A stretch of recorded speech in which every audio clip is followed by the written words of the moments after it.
A119012. Di sini saya dari kelompok 8 pada mata kuliah Negara dan Kesejahteraan Sosial, yaitu membahas tentang potret di tengah masyarakat. Assalamualaikum warahmatullahi wabarakatuh. Perkenalkan, nama saya Doni, NIM H1A119115. Di sini saya dari kelompok 8 pada mata kuliah Negara dan Kesejahteraan Sosial, yaitu membahas tentang potret di tengah masyarakat. Sekian, terima kasih. Perkenalkan, nama saya Citra Ira Dharma Rahayu dengan NIM H1A119016, Program Studi Ilmu Pemerintahan Fakultas Hukum.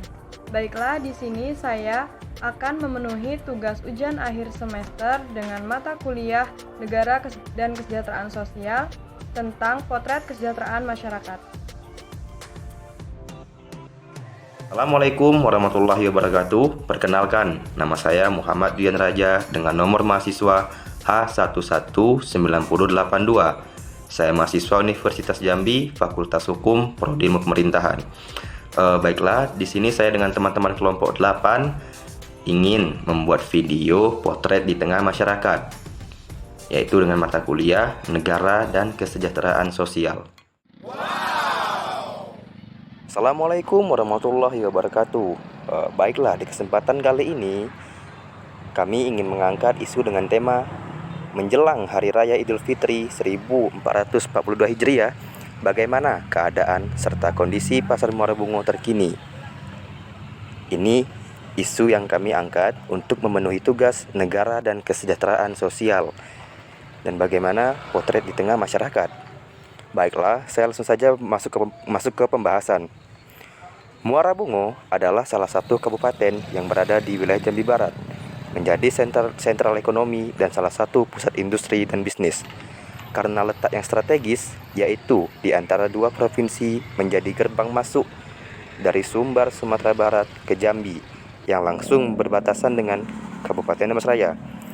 Kota pinggir lintas, itu sebutannya, mengingat posisinya yang menjadi lalu lalang antar lintas Sumatera.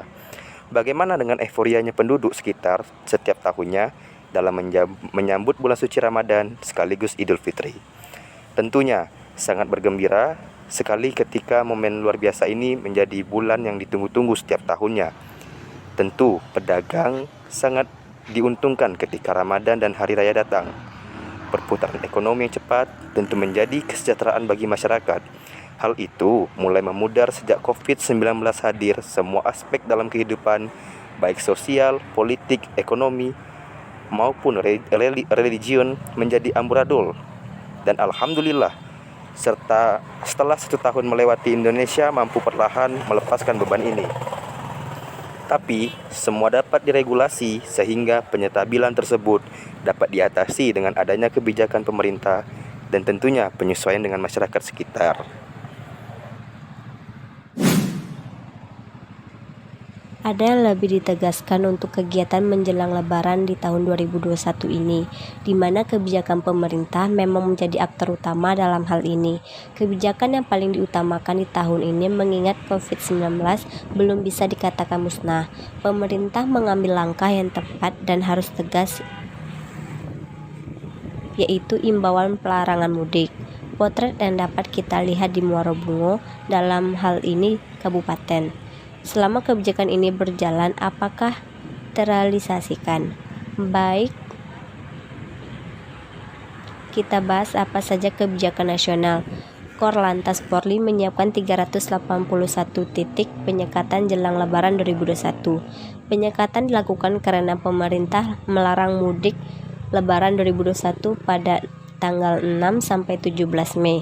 Peraturan itu ditetapkan pemerintah lewat Surat Edaran Nomor 13 Tahun 2021 tentang peniadaan mudik di Hari Raya Idul Fitri 1442 Hijriah dan upaya pengendalian COVID-19 selama bulan suci Ramadan 2021.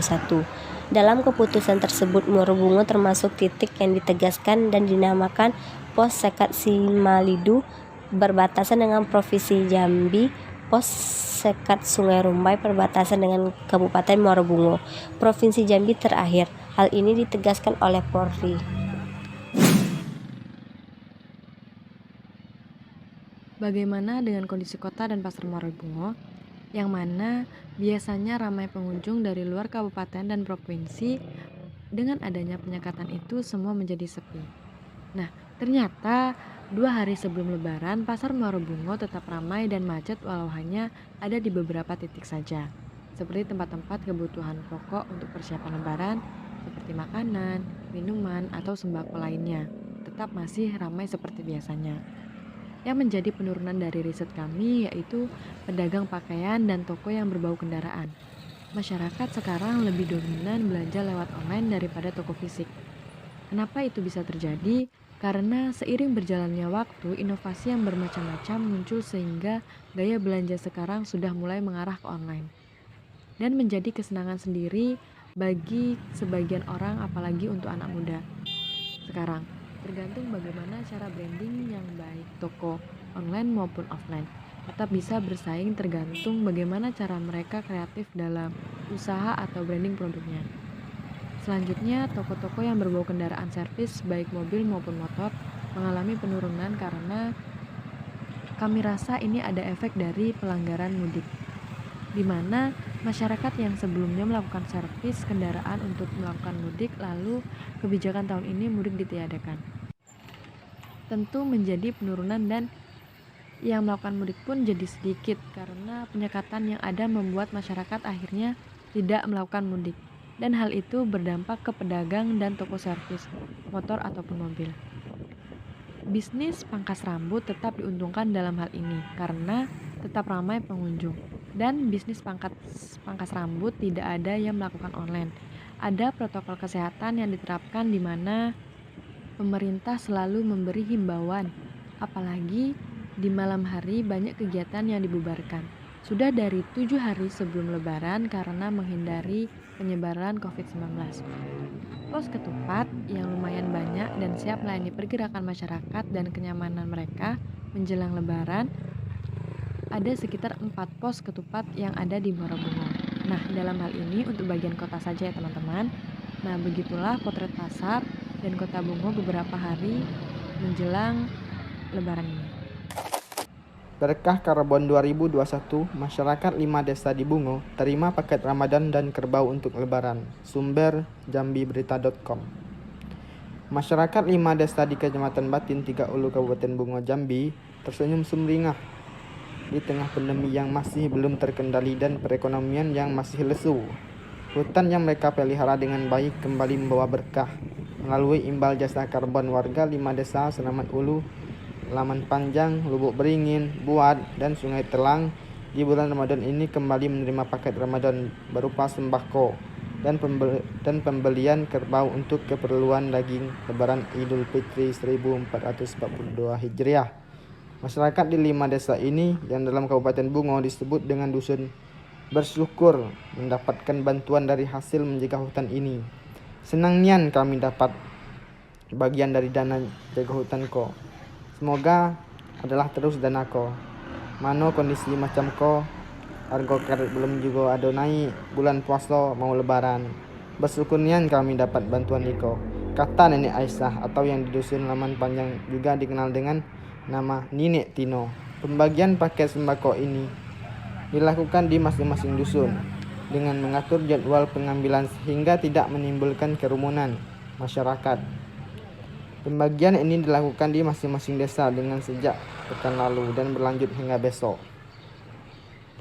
Di dusun Sungai Telang, penerima bantuan paket sembako ini diterima oleh 337 kakak di dusun Senaman Ulu, 202 rumah di dusun Laman Panjang, 110 rumah di dusun Lubuk Beringin ditambah 561 rumah di dusun Sungai Telang dan 300 rumah di Buat.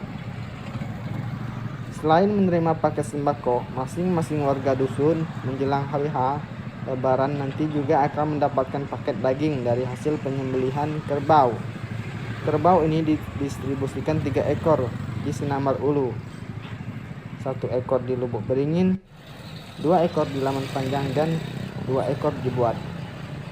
Masing-masing dusun sudah kita diskusikan terkait apa yang akan dibelanjakan dengan dana imbal jasa karbon yang diterima masing-masing desa, yaitu Rp 200 juta termasuk paket sembakonya yang ada.